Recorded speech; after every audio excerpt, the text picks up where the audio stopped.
It's still happy hour with John Gaskins, so go ahead, have another.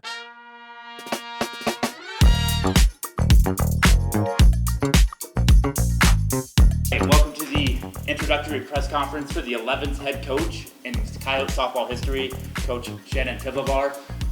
We'll start with an opening comment from Coach, and then we'll jump to the media from there, and anybody else who pops on, we'll just kind of popcorn around from there. Go ahead, Coach. Thank you for being here today. I am truly honored and humbled to be the next head softball coach at the University of South Dakota. It's been a whirlwind. A lot has happened in the last 3 weeks, obviously, but the last 48 hours have been connecting with players, connecting with recruits, starting to line up a staff, and just, taking everything one step at a time and moving into this new role. So I'm thrilled, I'm excited. This is a great place to be. There's a lot of support, so I can't wait to get going. All right, with that, we'll jump into questions. Who would like to go first? Zim, I'll go go ahead. first. Yeah, go Steve. ahead. Hey Shannon, congratulations. Thank you. You've been a couple of stops here over the last few years, an assistant at SDSU, then the head coach at USF, and now an assistant here at USD before taking over. How would you say those 3 jobs have kind of prepared you for this one? Yeah. I think every place that you go, you learn a little bit and you grow a little bit. And my favorite thing that I've gotten to do throughout all of this is I've refound the joy in what I do. And not that those other places weren't great. I have amazing experiences. I got to work with phenomenal human beings at each place, but there was a little bit different pressure, and obviously the seat that you were in and everything with each place was a little bit different, and I have matured a little bit. The relationships have become vastly more important to me, and I realize that. And so I really think the biggest thing that each one of those places through difficult times and great times have given me is just the understanding that this game and this opportunity to be a coach with these young women, it's a grateful, humbling experience. And those things, those places, those experiences simply just taught me that this is a game, and there is so much joy to be had from it when you do things the right way. And I think that's the biggest thing, is that, we're gonna put emphasis on the little things, and that's stuff that I've taken from each spot, right? There is no little thing. Everything is important, but we've got to have fun while we're doing it. And I think that's something that really has risen to the top over the last few years of my different locations. That's when we've been the most successful, is when we're having fun, we're putting in rewarding kind of work, and we're doing it all together. So that's kind of a lot of different pieces, but that's what I would take from each different spot that has led me here, that's going to propel us into where we're going. Was it good for you then to kind of get your first head coaching opportunity and then take a step back, be a head or an assistant coach again, and kind of take what you learned and now apply that into your next head coaching job here? I've told many people that the change from Sioux Falls to here was probably one of the biggest blessings in terms of my professional career. It wasn't what I envisioned my career to look like, but it absolutely was something that I needed as a person. Everything at USF that I was doing was, we were going to be perfect, and it was going to be just by the textbook, and everything was going to turn out the way that in my brain I envisioned it. And that's not life, and that's not softball for sure. And so being able to move into a different role where there were still a lot of responsibilities, and obviously the coaching side of it and the relationship building and that stuff was still just as valid and as important. But being able to see it through a different lens, I think, yes, 1,000%. It took me from those perfection moments to, like, it's a process. And like I said, right, wrong, or indifferent, how it happened, all of that we could debate, but that piece and that transition was the best thing that's ever happened to me. How do you build on the momentum that USD softball has right now after your guys' run? Sure. we're keeping a lot of the same pieces together. And I think that's the biggest thing. We have the right people. We have support. We have a little bit of an unknown name now. And so you're taking some of those things that everybody else before us and even before this year, but they've built into and they've put into and poured into. And now it's our job to just continue it. And we're going to work just as hard, if not harder. Competition every single day is going to be things that we focus on a little bit more. But pouring into our people and believing in our people, from player 1 through 23, 24, 25 that we have on the roster, and then our entire staff. And I think that's going to be the way that we do it. The people are what make it. And we've got to be able to pour back into them, whether it's the belief or the confidence or the development or those kinds of things. But the pieces are there, and I think that's the most exciting thing to me, and why I do feel super honored to be in this spot is that, like, that group is still that group, and they did that. And so being able now to be in charge and move them and guide them and still keep us on the rails, I think that's super exciting. Thanks, Shannon. Congrats again. You bet. Thank you. Yeah, go ahead. Coach, when Wagner announced he was stepping down, when there was time in between the announcement of you being promoted to head coach, were you in any way maybe surprised? Like, did you enter that time into not knowing what would happen, or would you say you kind of expected to be promoted to head coach? I didn't expect anything. And actually, I respect the University of South Dakota and our administration immensely for doing a national search. And while I was stressed out because I didn't know what my next steps were going to be, I do very much believe that them going through that process and taking those steps was what needed to happen here. And so I'm very thankful that that process happened.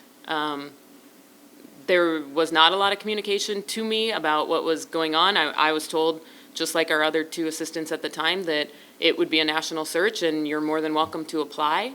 And so it took some soul searching and figuring out, like, where we wanted to go and what it looked like and what direction we were going to take and what I wanted personally and professionally too. And so I'm very thankful to USD that that's the route that they went and didn't just say, here you go, Piv, this is yours, because there are a lot of really talented and qualified people, and I think that it makes this decision and this next step in this transition mean that much more to me personally, but I hope to our entire team and fan base and culture and community that that's the direction that we're going and that there was intent and thought behind the process. You've worked under 2 head coaches, Wagner and Crystal Woods from the past. What would you say you've learned from those head coaches to be able to use what you saw from them being the head coach to now take that into your future? Yeah, for sure. That's a great question. I think every head coach is unique in their own ways, and we're all quirky and we're all special. From Coach Wood specifically, she gave me my first chance in collegiate coaching, and so I'm forever grateful to her. She taught me what working hard behind the scenes looked like. She taught me how to recruit. She taught me, like, the X's and O's of everyday work and all of that, and she's a master softball mind as well. And so the things that I gleaned from her were immensely important in building the foundation of what I want. And so, like I said, I'm eternally grateful to Krista for taking a chance on me, for then taking a chance on me and taking me up to state with her. And we had a lot of really good experiences and memories. So she's just somebody that I very much admire and will always look to in that capacity. And then Coach Wags taught me, again, kind of back to it, but, like, there has to be joy in the game, and you got to love what you're doing. And he gave me opportunities to be able to find that again. So from a personal standpoint, that's something that I will always thank him for is that. He also is one of the smartest softball humans that I know, and there would be times that, he would make a substitution or do a pinch hit or call a play, and I'm like thinking in my head, okay, I don't know that I'm on the same wavelength as you are right now, but just seeing how those things played out and how that changed the trajectory of a game or an inning or a moment, a lot of those are things that I will think back on and try and keep in my back pocket as to why you want to make that move or what that means bigger picture to the game. Or, like I said, there are no little things, and there were a lot of very simple base running, hitting, nitty-gritty kind of things that I will absolutely take from Coach Wagner. And so I appreciate everything that he did over the last 3 years to just kind of throw all of that my way so that I could be a sponge and learn all of that too. As you were already in the softball program here, it's not like a different coach is coming in to take over, and the girls know you for being the assistant, and with how the program's in a good position of just how excited would you say to just keep on continuing working with the players and continuing the program success? For sure. And when I, that week in between that was kind of the unknown, that's what I kept coming back to is I love our student athletes. I genuinely care about them. I think that they are phenomenal human beings. They're quirky and they're fun and they're goofy and they make me smile and laugh and enjoy coming to work. And at the same time, they're hardworking, competitive, really driven people. And as a coach, those combinations are really exciting when you're looking forward. So we have great people here. They made my decision to put my name in a heck of a lot easier because the opportunity to be able to continue moving forward with them, like that's kind of a dream. That's kids that you don't have to start from square one. They don't have to start from square one with me. And we do, we just get to keep going. And to see their faces on the Zoom the other day when we were able to tell them and to connect with them since that point, it's just very reassuring, and it makes your heart swell a little bit when you get to have that kind of reaction. So I'm thrilled. Thanks, Coach. That's all I got for you. All right, who'd like to go next? Oh, John. John? Hi, Piv. Hi. Congratulations. Thank you.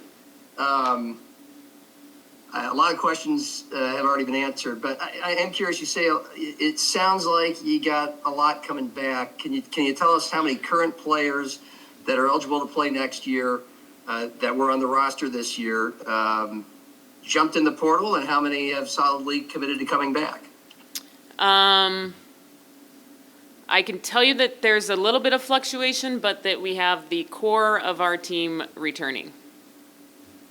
There's a couple days here that they have before they have to be in the portal. And so we have a couple kids who we knew even before I was named head coach were planning to go into the portal. And so those are kids that are kind of on the fence that we're hoping stick with us, but we also understand there's got to be a good fit and it's got to be right for them. And their decisions were not driven by this. Their decisions were driven by more personal kind of things. So those are ones that we hope to keep on our side, keep on the good side. Okay. I guess I'll specifically ask about Madison Evans. Do you know what's happening there? I can't talk on that. Okay. What about commits, players that were committed to coming to play softball next year? What kind of, what can you tell us about if they are still committed? I can tell you we have a 100% retention rate, John. Okay. We are good. We are good. They're excited. I've connected with everybody. Obviously can't speak individually on that, but the kids that are coming in, they're still excited to be Coyotes. So we're through the roof thrilled that has all lined up too. And while they all have their different stories and angles, regardless of the coaching change or not, can you give us a sense of how much some of them wanted you to be the next coach in order to keep their commitment?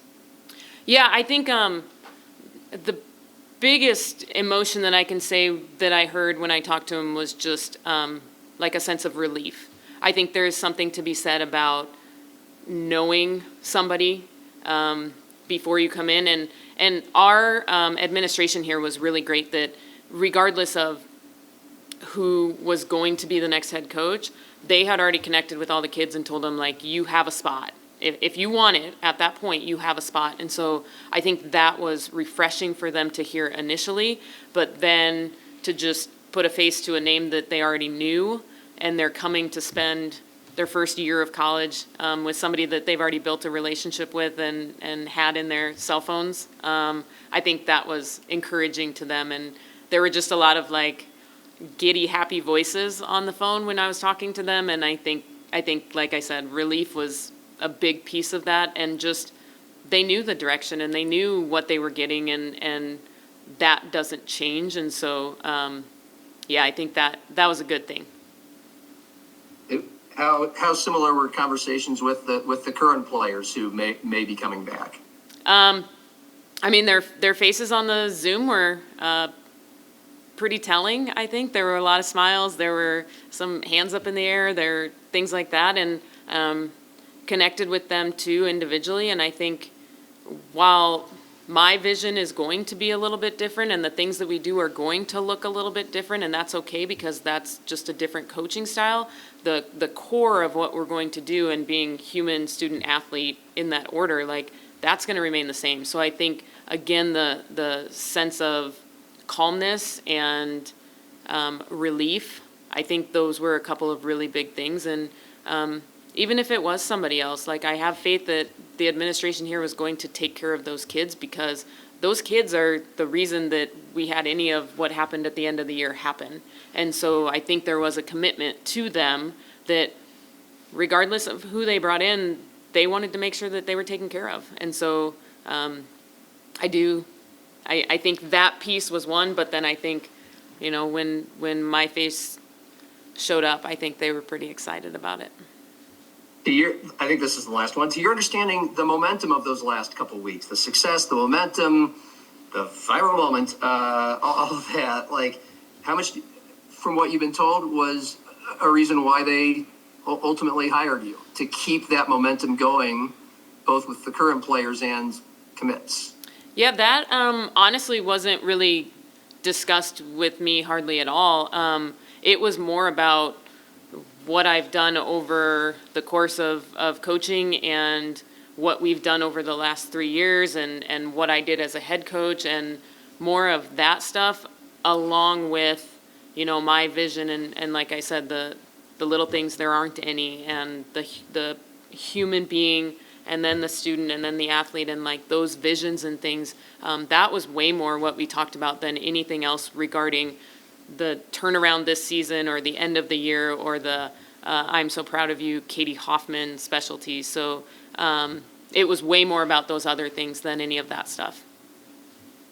All right. Appreciate it. Thank you. Thank you.